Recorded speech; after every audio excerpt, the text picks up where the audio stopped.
हरे कृष्णा। स्वागत है आप सभी का हमारे भक्ति कहानी चैनल पर। जिस प्रकार सत्युग के समान कोई युग नहीं है, वेदों के समान कोई शास्त्र नहीं है और गंगा जी के समान कोई तीर्थ नहीं है, उसी प्रकार कार्तिक मास के समान कोई मास नहीं है। धर्मशास्त्र के अनुसार जो व्यक्ति कार्तिक के पवित्र माह के नियमों का पालन करते हैं, वह वर्ष भर स्वास्थ्य, सुख और स्मृति पाते हैं। कार्तिक माह में स्नान, दान, व्रत, उपवास, दीपदान, तुलसी विवाह, कार्तिक कथा का महात्म्य सुनने से शुभ फलों की प्राप्ति होती है। आइए हम भी रसपान करते हैं कार्तिक मास महात्म्य अध्याय अब सुनते हैं पवित्र कार्तिक मास की कथा। पहला अध्याय। नैमिषारण्य तीर्थ में श्री सूत जी ने 88,000 सनकादिक ऋषियों से कहा, अब मैं आपको कार्तिक मास की कथा विस्तार पूर्वक सुनाता हूँ, जिसका श्रवण करने से मनुष्य के सभी पाप नष्ट हो जाते हैं और अंत समय में वैकुंठ धाम की प्राप्ति होती है। सूत जी ने कहा, श्री कृष्ण जी से अनुमति लेकर देवर्षि नारद के चले जाने के पश्चात सत्यभामा प्रसन्न होकर भगवान श्री कृष्ण से बोली, हे प्रभु, मैं धन्य हुई, मेरा जन्म सफल हुआ। मुझ जैसी त्रिलोक की सुंदरी के जन्मदाता भी धन्य है, जो आपकी 16,000 स्त्रियों के बीच में आपकी परम प्यारी पत्नी बनी। मैंने आपके साथ नारद जी को वह कल्प वृक्ष आदि पुरुष विधि पूर्वक दान में दिया, परंतु वही कल्प वृक्ष मेरे घर लहराया करता है। यह बात मृत्यु लोक में किसी स्त्री को ज्ञात नहीं है। हे त्रिलोकीनाथ, मैं आपसे कुछ पूछने की इच्छुक हूँ। आप मुझे कृपया कार्तिक महात्म्य की कथा विस्तार पूर्वक सुनाइए, जिसको सुनकर मेरा हित हो और जिसके करने से कल्प पर्यंत तक भी आप मुझसे विमुख ना हो। सूजी आगे बोले। सत्यभामा के ऐसे वचन सुनकर श्री कृष्ण ने हंसते हुए सत्यभामा का हाथ पकड़ा और अपने सेवकों को वहीं रुकने के लिए कहकर विलास युक्त अपनी पत्नी को कल्प वृक्ष के नीचे ले गए। फिर हंसकर बोले, हे प्रिय, 16,000 रानियों में से तुम मुझे प्राणों के समान प्यारी हो। तुम्हारे लिए मैंने इंद्र एवं देवताओं से विरोध किया था। हे कांते, जो बात तुमने मुझसे पूछी है उसे सुनो। एक दिन मैंने श्री कृष्ण तुम्हारी सत्यभामा इच्छा पूर्ति के लिए गरुड़ पर सवार होकर इंद्रलोक जाकर कल्प वृक्ष मांगा।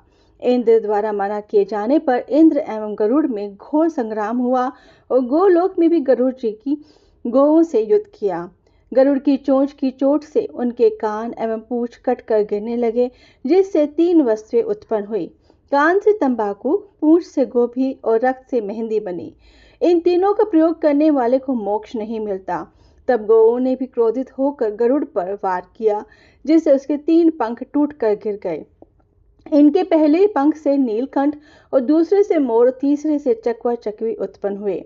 हे प्रिय, इन तीनों का दर्शन करने मात्र से ही शुभ फल प्राप्त हो जाता है।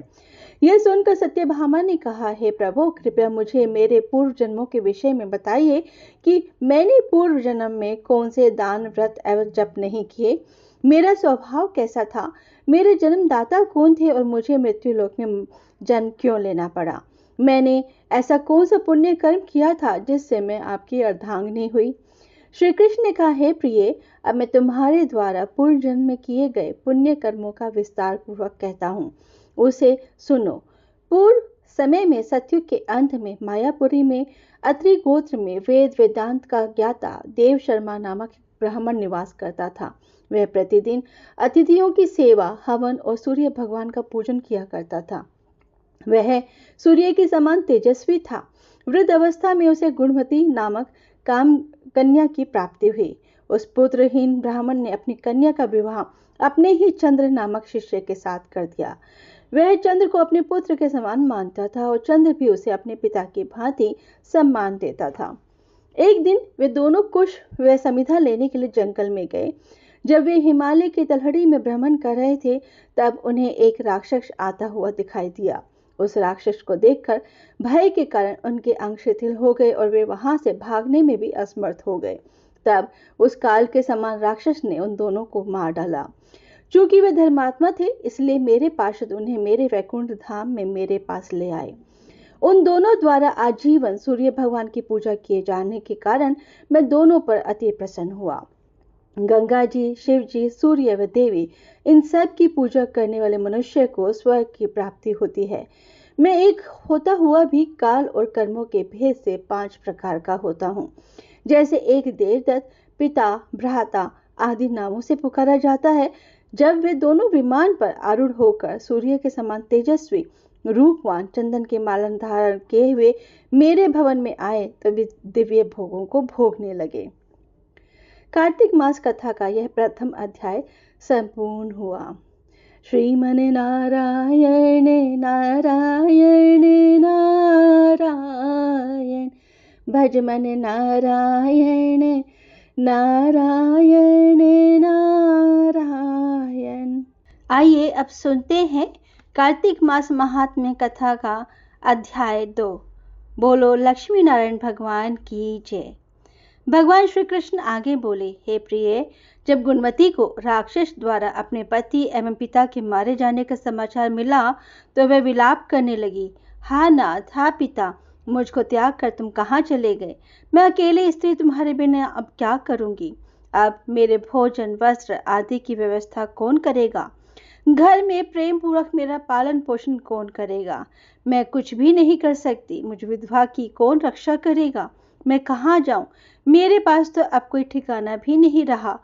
इस प्रकार विलाप करते हुए गुणवती चक्कर खाकर धरती पर गिर पड़ी और बेहोश हो गई। बहुत देर बाद जब उसे होश आया तो वह पहले की ही भांति करुण विलाप करते हुए शोक सागर में डूब गई। कुछ समय के पश्चात जब वह संभली तो उसे ध्यान आया कि पिता और पति की मृत्यु के बाद मुझे उनकी क्रिया करनी चाहिए जिससे उनकी गति हो सके, और इसलिए उसने अपने घर का सारा सामान बेच दिया और उससे प्राप्त धन से उसने अपने पिता एवं पति का श्राद्ध आदि कर्म किया। तत्पश्चात वह उसी नगर में रहते हुए 8 पहर भगवान विष्णु की भक्ति करने लगी। उसने मृत्यु पर्यंत तक नियम पूर्वक सभी एकादशियों का व्रत और कार्तिक महीने में उपवास एवं व्रत किए। हे प्रिय, एकादशी और कार्तिक व्रत मुझे बहुत ही प्रिय है। इनसे मुक्ति, भुक्ति, पुत्र तथा संपत्ति प्राप्त होती है। कार्तिक मास में जब तुला राशि पर सूर्य आता है तब ब्रह्म मुहूर्त में उठकर स्नान करने व व्रत व उपवास करने वाले मनुष्य मुझे बहुत प्रिय हैं, क्योंकि यदि उन्होंने पाप भी किए हो तो भी स्नान व व्रत के प्रभाव से उन्हें मोक्ष प्राप्त हो जाता है। कार्तिक में स्नान, जागरण, दीपदान तथा तुलसी के पौधे की रक्षा करने वाले मनुष्य साक्षात भगवान विष्णु के समान हैं। कार्तिक मास में मंदिर में झाड़ू लगाने वाले, स्वास्तिक बनाने वाले तथा भगवान विष्णु की पूजा करने वाले मनुष्य जन्म मरण के चक्कर से छुटकारा पा जाते हैं। यह सुनकर गुणवती भी प्रतिवर्ष श्रद्धा पूर्वक कार्तिक का व्रत और भगवान विष्णु की पूजा करने लगी। हे प्रिय, एक बार उसे ज्वर हो गया और वह बहुत कमजोर भी हो गई। फिर भी वह किसी प्रकार गंगा स्नान के लिए चली गई। गंगा तक वह पहुंच गई, परंतु शीत के कारण वह बुरी तरह से कांप रही थी। इस कारण वह शिथिल हो गई। तब मैं भगवान विष्णु दूत उसे मेरे धाम में ले आए।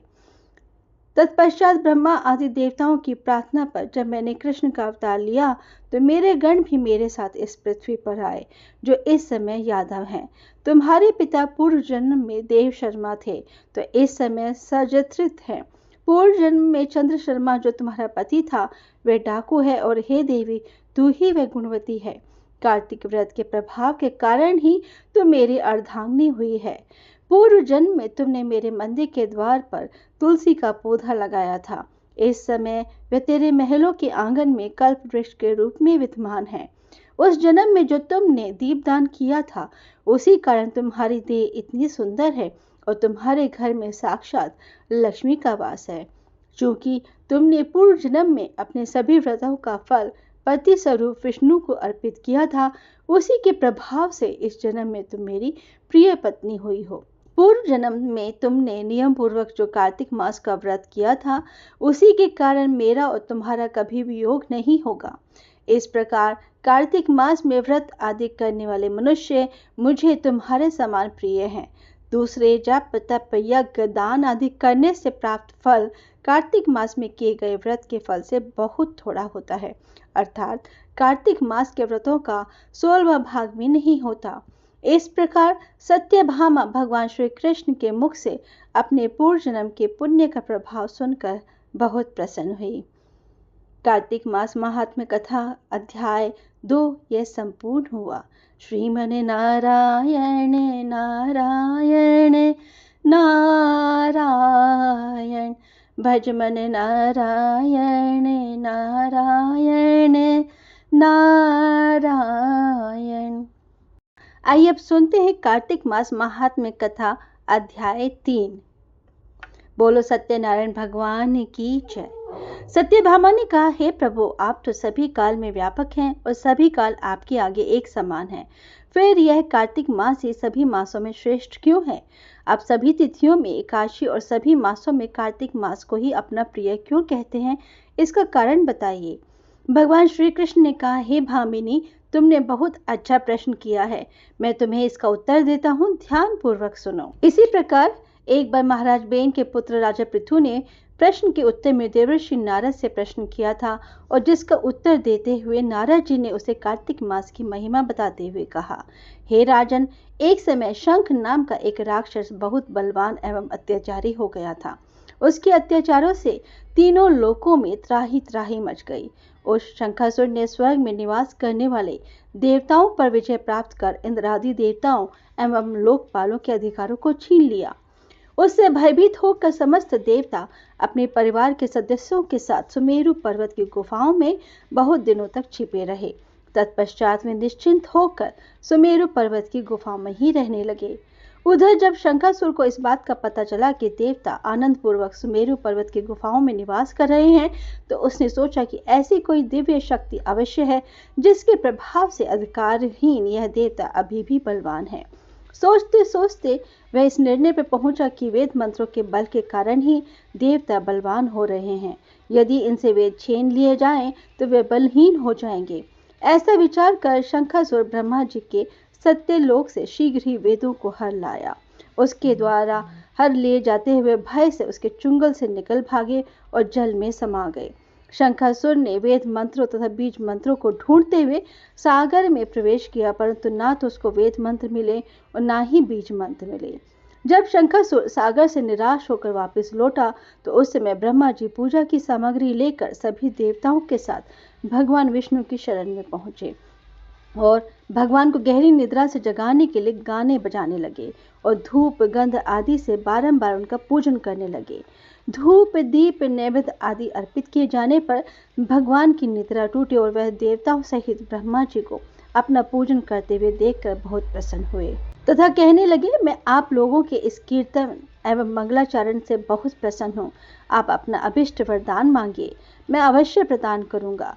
जो मनुष्य अश्विन शुक्ल की एकादशी से देवोत्थान एकादशी तक ब्रह्म मुहूर्त में उठकर मेरी पूजा करेंगे, उन्हें तुम्हारे ही भांति मेरे प्रसन्न होने के कारण सुख की प्राप्ति होगी। आप लोग जो पाद अर्घ्य आचमन और जल आदि सामग्री मेरे लिए लाए हैं, वे अनंत गुणों वाली होकर आपका कल्याण करेंगी। शंखासुर द्वारा हरे गए संपूर्ण वेद जल में स्थित हैं।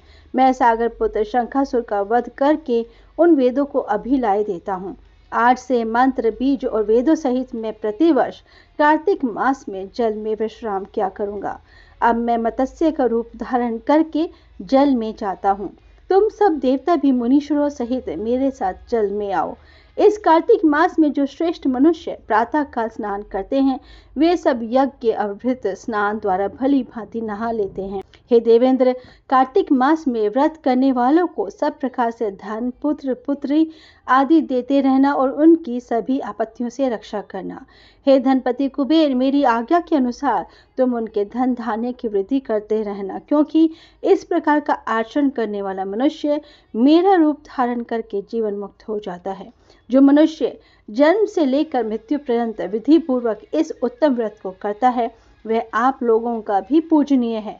कार्तिक शुक्ल पक्ष की एकादशी तिथि को तुम लोगों ने मुझे जगाया है, इसलिए यह तिथि मेरे लिए अत्यंत प्रतिदायिनी और माननीय है। हे देवताओं, ये दोनों व्रत नियम पूर्वक करने से मनुष्य मेरा सानिध्य प्राप्त कर लेता है। इन व्रतों को करने से जो फल मिलता है वह अन्य किसी व्रत से नहीं मिलता। अतः प्रत्येक मनुष्य को सुखी और निरोग रहने के लिए कार्तिक महात्म्य और एकादशी कथा सुनते हुए सभी नियमों का पालन करना चाहिए। कार्तिक मास महात्म्य अध्याय 3 संपूर्ण हुआ। श्रीमन नारायण नारायण नारायण, भजमन नारायण नारायण नारायण।